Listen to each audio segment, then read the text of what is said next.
1 Peter 3:9. Do not repay evil with evil or insult with insult. On the contrary, repay evil with blessing. Huwag suklian ng masama ang masama, at sa kabaligtaran pa nga, suklian ng mabuti ang masama. A kind answer. Isang mabait, maamong sagot. Panginoon, salamat dahil kayo ay laging mabait at maamo sa amin. Turuan niyo po kami, Panginoon, na maging katulad niyo. Sa sandaling ito, pakalinisin niyo po kami, paging dapating tumanggap ng inyong pagtuturo, pagtutuwid, pagtatama, at pagpapaliwanag. Payapain niyo po aming loob. Iwinawaksin namin ang mga alalahanin, mga pinoproblema, mga takot, at nais namin ituon ng pansin sa inyong mensahe. Akayin niyo po kami, turuan, at nasa ganun lalo kaming makapagbigay ng kaluwalhatian sa inyo at mas umayos ang buhay namin. Kayo po ang mangaral, kayo po ang siyang tinig na madinig namin. Dalangin namin ang lahat ng ito sa ngalan ng iyong anak na si Jesus. A kind answer. Kumusta naman? Meron na tayong binigyan ng kind answer? Nawa hindi baligtad na ang ating ibinigay ay unkind answer. Proverbs 15:1. A kind answer soothes angry feelings, but harsh words stir them up. Pag kami nagagalit sa iyo at mabait ang iyong sagot, maamo, malumanay, banayad, nawawala ang galit nung nagagalit o kaya ay nababawasan. Pero kung merong nagagalit sa iyo, nagsalita ng mataas ang tono, malakas ang boses, galit, at kuminsan ay may hapdi pa nadala ang kanyang salita, pag sinagot mo ng ganon ding galit, ganon ding angas, lalo siya nagagalit. Ano ang kakawian ng inyong usapan? Kaya sabi ng ibang versions, a soft answer turns away wrath. Pag malambot ang iyong pananalita, hindi matigas, hindi masakit, nawawala ng lakas yung galit ng iyong kapwa. Sino ang kausap ng verse na ito? Yung bang galit o yung kinakagalit? Yung bang nagsasalita ng masakit o yung nasasaktan? The verse is addressed not to the angry person. Hindi sinabing, huwag kang magalit, huwag kang magsalita ng masama at masakit. Hindi siya ang kausap. The verse is addressed to the recipient of angry words. The recipient of angry behavior. Ang kinakausap dito ng verse ay yung taong may dumating sa iyo na nagagalit, nagsasalita ng masakit, malakas ang boses, agresibo, ikaw ang kausap ng verse. Sabi, huwag mong salubungin ang galit niya. Huwag mong patulan. Huwag mong gatungan. Yung apoy, lalo kung nilalagyan ng kahoy para mag-apoy, yung kahoy na inilalagay mo sa umaapoy na, yun ang tinatawag na gatong. Hindi na kasi nakikita ng young people yung gatong kasi click! Umiinit na yung kalan. Hindi nila maintindihan yung gatong-gatong na yan. Kung may bonfire and the fire is already dying out, you put some more firewood, yung firewood ang gatong, para tumuloy yung apoy. Kaya kung may nagagalit na, galit din ang sagot mo, yun yung gatong. Pinahaba mo yung apoy, pinainit, pinadami ang siklab. You should take note na hindi binabawalan yung galit. Hindi sinasabi na, huwag ka magalit. Kasi pwede naman talaga magalit. Merong ang righteous indignation na tinatawag. Kaya hindi binabawalan yung dumating na galit. Huwag ka magalit. Hindi yon. Yung inaaway ng galit ang kausap. Bakit siya ang kausap? Ba't hindi na lang sabihin to sa taong galit na, huwag kang magalit. Huwag kang magsasalita ng mga galit na mga salita. Kasi galit na nga siya. Paano mo pa maaawat yun? Galit na. At kuminsan meron naman talagang valid reason para magalit. Kaya hindi yung taong galit ang pinipigil. Ang pinagsasabihan, yung kakausapin ni galit, yung inaaway ang kausap ng verse. So kayong asawa mo, dumating sa'yo na nagpupuputak, hindi siya ang pinipigil ng verse, ikaw. Sabi ng verse, huwag mong patulan. Yung na-offend, nasaktan, darating yan, susugurin ka, hindi siya ang pinipigil, ikaw. Bakit? Kasi hindi naman ikaw yung galit eh. Siya. Therefore, mas madali kang kausap. Kasi yung galit na, wala yung katwiran. Mahirap nang kausapin pa yan. Kaya ang mission mo bilang isang taong pinuntahan ng isang nagagalit na kapwa, ang mission mo, pahupain ang galit. Alisin ang kamandag ng kanyang galit. Kasi kung galit siya, hindi mo siya mapagpapaliwanagan. Hindi mo siya mapapahupa. Hindi kayo pwedeng mag-usap na may magandang mararating. Kaya ang mission mo kay nagalit na tao, alisin ang galit niya, hindi yung galitin pa siya lalo. Kasi pag nagpagalit ka, mag-aaway kayo. Tapos yung taong dumating sa'yo na galit, asawa mo. Tama ba na mag-aaway kayo ay kayo nga yung magka-partner sa buhay? Kayo nga yung magkakampi? Nakaaway mo kapatid mo, tama ba yun? Tama ba na makaaway mo yung kapitbahay mo, yung kamag-anak mo? Yan nga ang mga karamay mo sa buhay.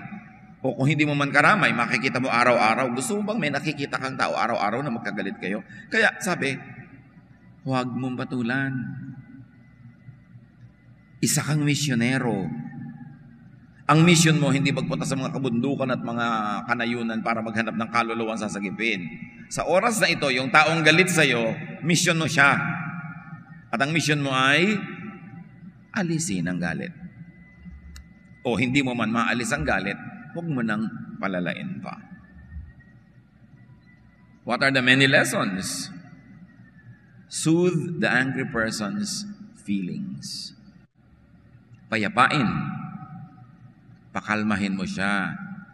Hindi gatungan, hindi galitin, hindi palalain. Pag may taong dumating na galit sa'yo, ang mission mo, patahimikin ang kanyang loob. Kasi hindi ka pa naman galit eh, siya pa lang yung galit. Kaya pag may kikipag-usap na sa'yo, alam na agad, no, mission ko to, hindi ko papalalain ito. Parang yung mga taong nasa complaints desk, yung pinagrereklamuhan, nasa mga call center, sumatanggap ng mga reklamo, mga galit ng mga kliyente, trained sila, ang mission mo alisin yung galit. Huwag mong patulan. Kaya lang kuminsan yung mga script na mga ganyan, lalong nakakagalit. Yung sasabihin, oh, I understand you, sir. So, huwag mong sabi-sabi sa akin, understand. I don't need your understanding. I need your compliance. Yung very, very, condescending, na very patronizing, I understand, sir. Nakakapanting ng tenga yung I understand. Parang, wow, very understanding ka. Unreasonable ako, ganun. So, depende kasi kung ano yung bibitawan mong salita. Para yung galit, huwag nang lalo pang magalit. Nag-iingat ka. Kaya ang sabi ng Panginoong Jesus sa Matthew 5:39, if anyone slaps you on the right cheek, turn to them the other cheek also. Bago kayo magpabugbog, understand that this is an exaggeration. It is not meant to be literal. Na sinampal ka na sa kaliwa, sabi mo, ito pa kanan. Makakalit lalo. Para mang, ang bait-bait mo naman, nakaka-insulto ka na. Nagpapasampal ka pa ng kabila. Ibig sabihin lang nito, do not fight back. Kasi sinabi pa nga, kung gustong hingin niya yung jacket mo, o ibigay mo pa rin yung pangloob mong damit. Kung yun ay kaliligayan niya. Once more, hindi mo naman kailangan gawin yun literally. Ang ibig sabihin lang, be willing to step back. Be willing to give more space. Be willing to accommodate. Kasi galit siya eh. And remember this, anger is only for a moment. It takes your whole body to conspire to release toxic elements into your blood system to make you angry and to energize that anger. And that chemical composition of your blood to be angry and to energize that anger lasts only for a moment. It cannot last for long because it requires so much energy. So ang isang taong galit na galit, Hindi pwedeng magtagal ang galit na yon. Huhupa yon. Bakit po nagtatagal? Kasi sinalubong mo. Kasi ginalit mo lalo. Kasi hindi mo siya naging mission field na papayapain. Sinampal ka sa kabila. Sinampal mo rin siya. Natural, sasampalin ka niya uli hanggang magsampalan kayo na magsampalan. Hanggang maging rosy cheeks kayo. Sinampal ka, sabi ni Jesus, ibigin mo pa yung isa. Let's say sinampal ka uli. Let's say nagpasampal ka, mga 30 sampal, mapapagod din yun. Titigil din siya habang hindi mo ginagalit. Sa tug of war, mga kapatid, hilahan ng lubid, di ba? Gusto niyang hilahin yung lubid patungo sa kanya, maagaw sa'yo. Gusto mong hilahin yung lubid patungo sa'yo para maagaw sa kanya, kaya ang tagal-tagal ng tug of war. Subukan mong paghila niya, nirelease mo yung lubid, tumba na siya. Game over. Nagagalit sa'yo, hindi ka nalang kumibo. Ano pang susunod niyan sasabihin? Kaya dumadami ang sinasabi niya kasi nangangatwiran ka. Magkano ka? Sabi sa'yo, sabi mo, doble mo. O di, wala nang katapos ng competition yan. Pero sinabi mo, magkano ka? Mura lang. Kayang-kaya mo. Ano pa susunod niya sasabihin? Kaya ka ini-insulto number 2 kasi ininsulto mo siya number 2. Pero pag ininsulto ka lang number 1, di ka na kumibo. Nag-number 2 pa rin siya kasi galit na galit. Ang number 3, titigil din. Pag meron kayong galit na taong lumapit sa inyo, huwag niyong patulan. Huhupa yun. Why? As I have said, because the chemical composition of an angry person lasts only for a while. It cannot be there for long. Kaya ang sabi ng iba, alam niyo na yun, di ba? If you are angry, count 3. If you're very angry, count 10. Kasi pag galit na galit ka na, gusto mo siyang sampalin. Pero sabi mo, teka muna. 1, 2, 3. Siguro hindi mo na gustong sampalin. Wala na yung energy mo eh. Minura ka, gusto mo ring murahin. Pero sabi mo, 1, 2, 3, 4, 5, 5.5, 6, 7, 8, 9, 10. Tell me kung galit pa rin kayo after 10. Konting-konti na lang matitira noon. At saka hindi lang yon, baka nakaalis na siya. Tapos ang labanan. Pero pag binangga-bangga mo yung nambabangga sa'yo, walang katapusan kasi iiral yung pride niya. And this ministry of taking away the wind from their sail, taking away the energy from their anger, is very especially for people who are close to you. For people you love. For people who love you. Alam mo, mahal ka ng taong ito. 5 taon ka lang nga niyang minamahal. Galit lang siya ngayon. Sisirain mo ang lahat. Palampasin mo lang. Kasi yung taong to, na-earnan niya yung right na pagpasensyahan mo. Sa dami na nang nagawang mabuti sa'yo. Kakalimutan mo na lahat yun dahil lang na-offend ka sa galit niya. Palampasin. Pero hindi sinasabing ipatalo ang buong pangangatwiran. Bukas na. Pag malamig ng ulo niya, tsaka mo i-present ang kaso mo. Ang iyong argumento, ang iyong pangangatwiran, ang iyong pagtatanggol sa sarili na agad-agad niya sinalakay. You can delay that. You can do that, yes. Pero sabi sa Bible, for everything there is season and a time for every matter under heaven. And a time to discuss a problem or somebody's complaint or unhappiness is not when that person is at the height, peak, and climax of her anger. It should be for later. Mas effective yun. Mas tatalab. Ang dalawang taong nag-aaway, nagsisigawan, walang nakikinig, kundi kapitbahay. Si A nakikipagkagalit kay B, si B nakikipagkagalit kay A. Pag nagsasalita si A, hindi nakikinig si B. Pag nagsasalita si B, hindi nakikinig si A. Palakasan sila ng boses pero wala namang nakikinig, so walang tinatablan. Ang nakikinig, mga chismosa. Alam na yung detalye ng pinag-uusapan nyo. Kaya lalong nagiging disadvantageous ang ganong klaseng pag-aaway. Proverbs 25, 21 to 22. If your enemy is hungry, give him food to eat. If he is thirsty, give him water to drink. In doing this, you will heap burning coals on his head, and the Lord will reward you. Yung burning coals na yun, mahabang kwento, ang ibig sabihin lang nun, maaalis mo yung galit niya. Nung araw kasi, wala namang lighter, walang posporo, so every house keeps the stove burning a little bit, para pag kailangan nila ng apoy, meron sila agad na umaapoy, nakukuha na ng apoy. Ngayon, yung mga iba, nauubos talaga yung apoy nila, nauubos yung oil, nauubos yung gatong ng kanilang kalan, pupunta sila sa kapitbahay, hihingi sila ng konting baga, konting apoy na pwede nilang magamit pampasimula ng apoy sa bahay nila. And usually, inilalagay yun sa mga palayok, sunong-sunong ng mga nanghingi ng apoy, kaya yun yung you will heap burning coals on their heads. Hindi mo sila gagawing bibingka. Hindi ka maghihiganti na susunugin mo kanilang anit. Ibig sabihin lang, ibinigay mo ang gusto. Therefore, magiging tahimik ang inyong labanan. Ang pinag-uusapan dito, enemy ha. If your enemy is hungry, give him food to eat. If your enemy is angry, soothe his feeling. Paano pa ko yung taong pinag-uusapan ni asawa mo, nanay mo, kapatid mo? Di lalo na bigyan mo ng something to eat. Lalo na tanggalin mo yung galit for the sake of your relationship. Kung sa enemy nga, extreme na yon. Gagawa ka pa ng mabuti, doon pa ba naman sa taong sangkot sa buhay mo? Hindi ka gagawa ng mabuti. So ang misyon, tandaan nyo, alisin ang galit niya. Not by condescension, but by genuine kindness. Unawain mo agad. Ano kaya ang nangyari? Ba't siya galit?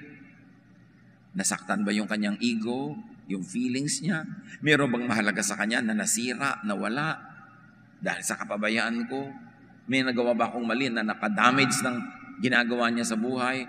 Unawain niyo agad kung saan nanggagaling yung galit ng tao. At pahinain ang lakas ng galit niya. Hindi para kayo manalo, kundi para huwag nang lumala ang galit at ang mailigtas yung inyong relasyon. 1 Corinthians 4:12, when we are cursed, we bless. That's the only way to stop the cursing. Change the cycle. Because once somebody curses and you curse back, you begin a cycle of cursing that will never stop. Once somebody is angry and you return that anger with another anger, you begin a cycle of anger. And then you get trapped in that cycle and you don't know how to get out of it.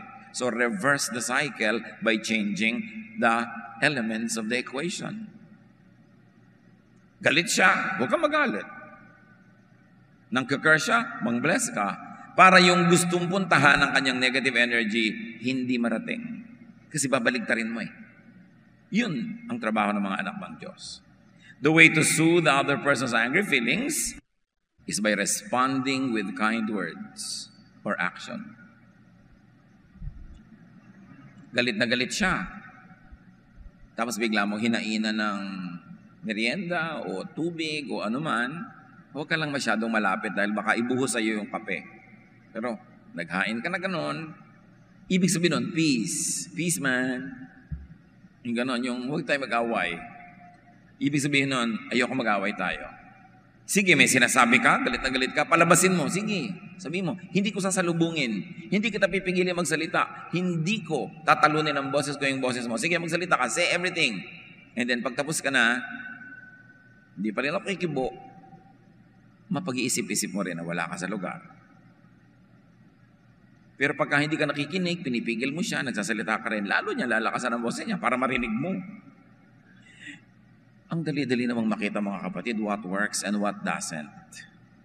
Arguing with somebody who's angry will lead to nowhere but worse and worse situations. Kaya galit siya, ang tunay na pananalo doon ay yung matanggal mo ang galit niya, hindi yung magalit mo pa siya lalo. Pag nagalit pa siya lalo, talo ka. Romans 12:21, do not be overcome by evil, but overcome evil with good. Huwag kang magpapatalo sa masama. Talunin mo yung masama, hindi ng mas masama, kundi ng kabutihan. Laging nananalo ang kabutihan, basta tama ang pag-apply mo. Because harsh words and actions stir up angry feelings. Yung galit na, pag sinabihan mo pa ng nakakagalit lalong salita, lalo siyang babangis. Kaya iba nasasaktan eh. Bihira naman yung sabi, yung pong asawa ko nang bubugbog. Bungangera ka ba, sister? Konti po. Kasi parang masyadong abnormal yung nakaupo ka lang, tahimik na tahimik, nangungukot ka ng butong pakwan, o naggaganchilyo ka, nagpepenti ka, bigla siyang darating at maggugugulpihin ka. Usually, may sasabihin mo na siya, magre-react ka, magbubunganga ka, magre-react siya hanggang mamaya. Nawawalan na siya ng kontrol, kaya ka nabubugbog. Hindi lagi, At hindi ko sinisisi yung mga babae kung sila na nga yung binubugbog. Pero, 90% ang nabubugbog, bungangera. 90 lang, may 10. Alam ko lahat ng kababaihan dito nando sa 10. Yung napakayumin nyo, napakabini, napakahinhin, tapos bigla-bigla na lang kayong hinahampas ng kabayo ng plancha. Talagang abnormal yung mga lalaking di ba? Wala naman kayong ginagawa, hindi naman kayo kumikibo. May mga ganun. Pero kadalasan, kaya na ganun, tumigil ka, hindi ako titigil. Tumigil ka, hindi ako titigil. Kaya talagang pasa-pasa. Pag sinabing tumigil ka, tama ka man o mali, tumigil ka. Bukas ka na rumesbak. Pag tahimik siya. Alam niyo si Abigail, yung asawa ni Nabal, si Nabal na pagka may ugaling, may asal, nung may ginawa siya na alam niyang ikakagalit ng asawa niya, hindi niya sinabi agad kasi lasing. Kinabukasan, nung wala na ang kalasingan, nakatulog na magdamag, nun niya sinabi kung ano yung gusto niya sabihin. Nanigas nga yung asawa niya bigla. Siguro na heart attack o kung ano nangyari hanggang ikinamatay. Pero hindi niya sinalubong yung galit. At yung kanyang kamalian ay pinagbayaran din niya nung asawa. Kailangan marunong kang mag-handle ng galit. Kailangan, huwag mong galitin. Proverbs 15:1. A gentle answer turns away wrath, but harsh words stir them up. Yan ating verse for the week. A gentle answer turns away wrath, but a harsh word stirs up anger. Your mission when somebody is angry is not to be more angry, but to soothe the angry feelings. Yun ang ginagawa ng mga anak ng Diyos. Proverbs 26:4, do not answer a fool according to his folly, or you yourself will be just like them. Huwag patulan ng mga hangal. Huwag patulan ng mga galit. Kasi mamaya, pareho na lang kayo. Ang problema sa tumatabla, you lose the upper hand. You lose the moral higher ground kasi tumabla ka. Therefore, you are now on the same level. That is what is wrong with getting even. You end up on the same level. Kaya nga even. Do not lose your moral higher ground so that you could always negotiate from a position of strength, of spiritual strength, not of physical. Harsh words and actions make things worse. Walang nasolve sa sigawan, walang nasolve sa sakitan, walang nasolve sa awayan, sa payabangan, sa pataasan, wala. Pagka nagtanim ka ng masamang hangin, buhawi, bagyo ang aanihin mo. Hosea 8:7, they sow the wind and reap the whirlwind. Go for good. Go for better. Go for best. Dumating sa iyo yung tao galit. Ang tanong mo agad, how can I make this bad situation good? Or how can I make this very bad situation not only good but better?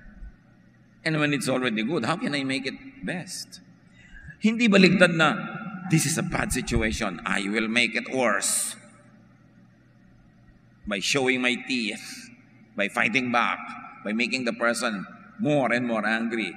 Ang situation dapat pagandahin, hindi papangitin. Kasi lahat nasasaktan, lahat nasusukatan, nagagalusan, lahat talo. Harsh words and actions are not the godly, correct, beneficial responses to other people's anger. Hindi yun ang tama. Sabi ni Jesus sa kanyang mga alagad, let your light shine before others, that they may see your good deeds and glorify your Father in heaven. Ang ipakita mo yung liwanag mo, hindi yung dilim. Everybody has some darkness in her or in him. But why show that? Why emphasize that? Why exhibit that in a difficult situation? Let your light, not your darkness, shine. Para ang makita nila ay yung kabutihan ng Ama sa'yo. It will always work. Sometimes all you need is time to plant the seed and then to make it grow. But good deeds will always accomplish the purpose for which they are sent. They will never return to you empty. They will always come to you with a lot of profit, a lot of fruits, a lot of benefits. So let your light shine in darkness. Let your calm soothe vexations. Pag may taong galit at pumunta sa'yo, ministry mo siya. Ipinadala sa'yo ng Diyos para ikaw maging anghel.